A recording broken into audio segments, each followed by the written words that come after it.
Sorry for having this come out so late, but trust me, I am here to give you the review of the last two episodes of The Legend of Korra, episode 13 and 14. And right now, The Legend of Korra, the harmonica merge is here. Batu has escaped from prison, and things are heating up right now because Unalaq want to fuse with Batu to become a dark avatar. Korra's epic battle with Batu begins. Unalaq is outside the spirit portal, and Bolin and Mako are keeping him busy. Meanwhile, you have Kaya, Bumi, and Tenzin looking for Jinora, but they're stuck in the spirit portal. They get lost, and they're having their hands full. They even come out through spirits, a spirit mushroom, this weird spider silk spirit, scorpion spirit, whatever. However, he hates humans. They go away. They got lost. And they managed to meet a friend, General Iroh. I just love that they brought back Iroh. And he is one of my favorite Avatar characters. Continuing forward right now. Korra still has her hands full with the fight with Batu. Even though Batu can't bend, he is a spirit. That means he can manipulate nature a little bit and do whatever the hell he wants.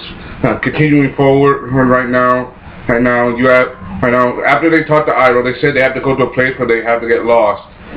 They sense and angers that same spider spirits, and it turns them into the fog of lost souls. Where they try to find Jinora, where she feels that they're in there, but they get to meet someone from Aang's past, or their father's past. Aang's past has Admiral Zhao. I'm like, they brought back this asshat. I'm like, wow. No one had to see him since he died in book 1. It's been a long time anyone's seen that dude. And you can say Zhao, the moon slayer. Like this clown is dead. That is, and he even and Tenzin does kind of look like Aang. He compared Tenzin to Aang. He said he's older. You're the last Airbender. And come back, Avatar.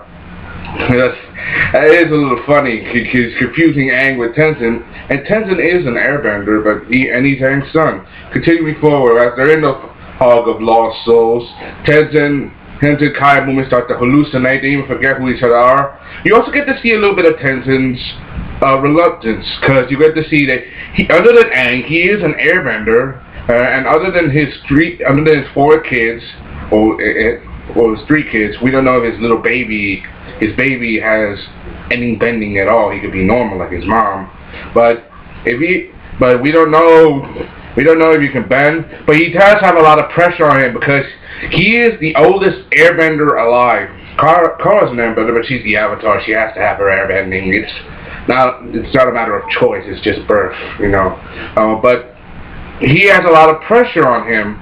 And he's trying to be had pressure to be on his father. And I liked that you got to see Aang saying that you are not like me. You are Tenzin. Because that's like a speech from father to son. It's like a relief off Tenzin's shoulders a little bit.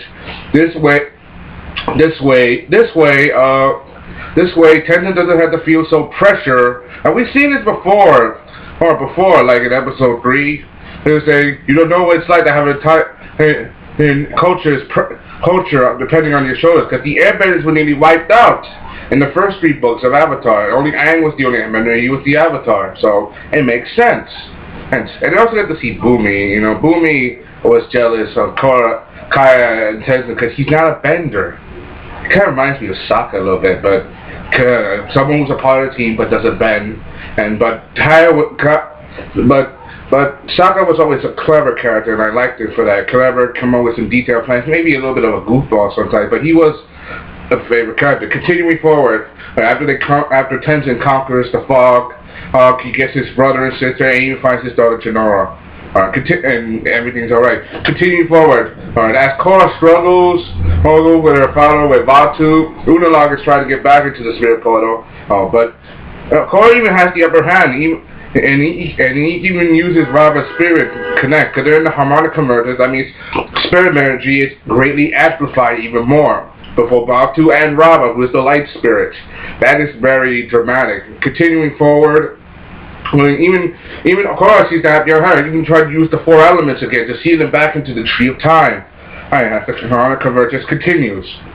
Reno, Batu, Deska and Eska, who are Unalaq's children, not managed to get managed to knock out Bolin and his brother, like Bolin and Mako. They even put them in ice. You also get to see that Eska gets to fool around with Bolin a little bit. I'll keep on with that. They managed to knock him down, put him in ice, and Unalaq goes back to Singapore. Just when Korra's about to seal Vaatu, boom, he snaps it from behind and frees Vaatu, and Vaatu merges with Unalaq and becomes the Dark Avatar using the same method that she did that Avatar 1 did, absorbing the energy from the harmonic convergence from the spirit portals, and boom, became a Dark Avatar. This is the first time we ever saw the Dark Avatar at all, because we never saw this coming. But knowing this series, it just glad to keep you on your toes. Continuing forward, the fight with the Dark Avatar and the Light Avatar are continuing. Things are getting heated up, but things start to get bad. As Unalaq, he's holding his own against Korra, because an Avatar never faced another Avatar before, because we never seen this. Continuing forward, we see this as the fight struggles. Unalaq is trying to hold his own against Korra. He even used some kind of spirit method, using the dark energy he has inside of his soul to extract the light spirits. And we see something like this happen. We see as he extracts the light spirit out, he just pounds on her. Not only is he doing that, he's snuffing out the spirits that are connected to the Avatar. We see him going Aang. We see him going Roku. We see him going for Kyoshi. We see him going for Avatar Korra. We see him going for Avatar Yanshin. All the Avatars are snuffed out one by one. Even Avatar Wong, who was the very first Avatar. That was a very dramatic moment. I was like, whoa, this is the ending. And meanwhile, you have Bolin and Mako are trapped. But you get to see Bolin crying. He tried to plead to Eska, even though she may be a little bit of a cold-hearted witch. And does whatever her father says. She's for some reason she seems capable. They didn't even kiss. Yes, I'm like, why would you kiss her? And I'm like, what's wrong with you? She is a crazy psychopathic girl, and yet you kiss this girl. Yes, his words and Mako's words managed to reach her to get unstuck. Because if the world ends, they're gonna be together in an eternal world of darkness. As Rava's spirit is destroyed, Vaatu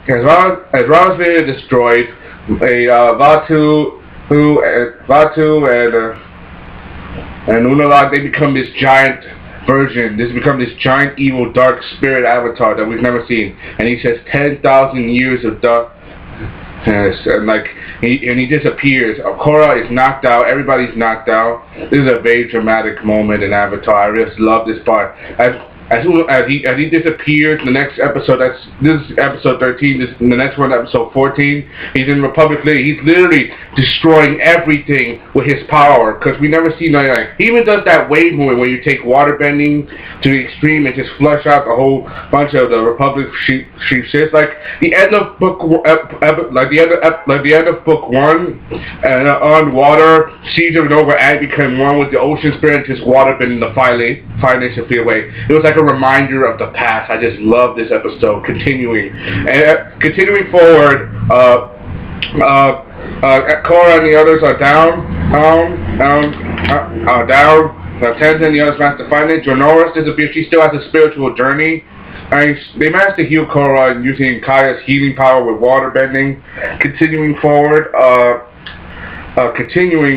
with this, I just love this chapter for this, because after they recovered, Korra said that he took the light spirit from me, destroyed her, and destroyed her connection to the past avatar. She is the last avatar. That is a very big role for her. Continuing forward, Tenzin is reluctant. He teaches her a few lessons, taking her to the Tree of Time, give her a lesson, because the Tree of Time has been around since the beginning, has connected to both the physical and spirit worlds. She gets her memory back. She starts meditating. She even gets to see the truth, that Vaatu didn't destroy her. He just beat her so bad that he absorbed her into her. And then she becomes one, because in harmonic convergence, spiritual energy is amplified. She bends her own soul to turn her into this giant version of Korra. We've never seen spirit action like this before. Continuing forward, or she becomes a giant Korra. He disappeared. here, and she goes to Republic City. Meanwhile, Republic City, hey, Unalaq is dominating everything. Even Varric plans to escape from himself. But that sneaky bastard. He's just clever and has money. He can get away with almost anything.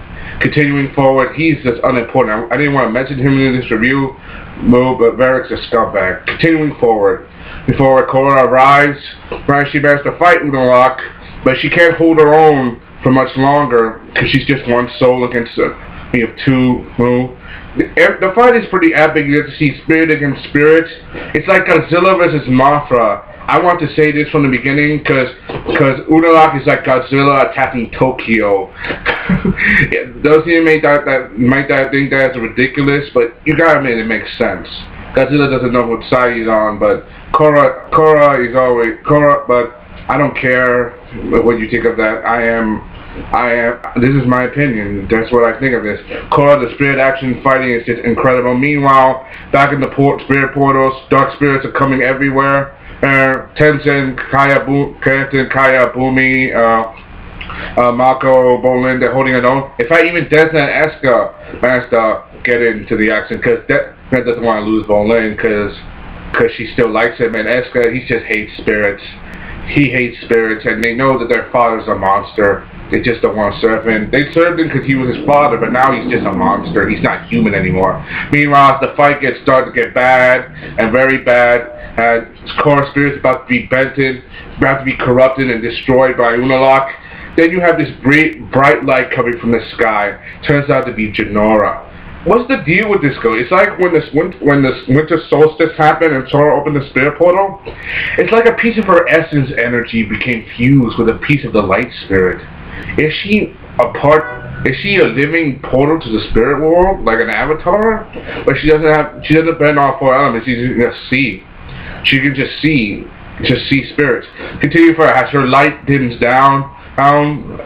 Something happens. Unalaq begins to weaken, and Korra senses Rava.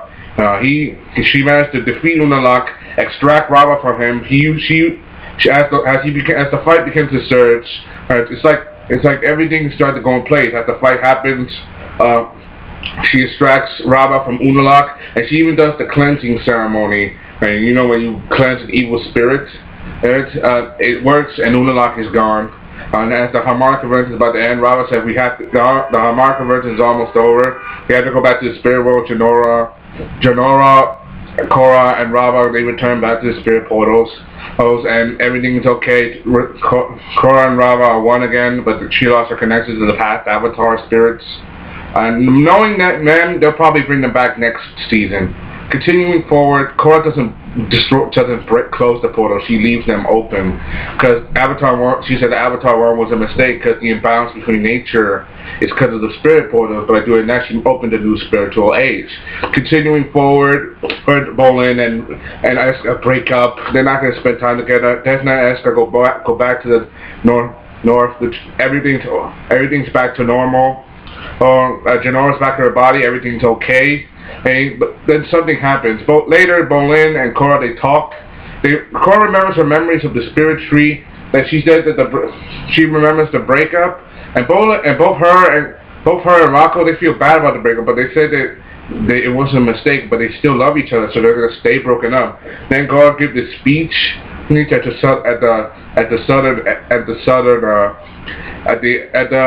the palace, and learned that her father is now the chief Tanrak.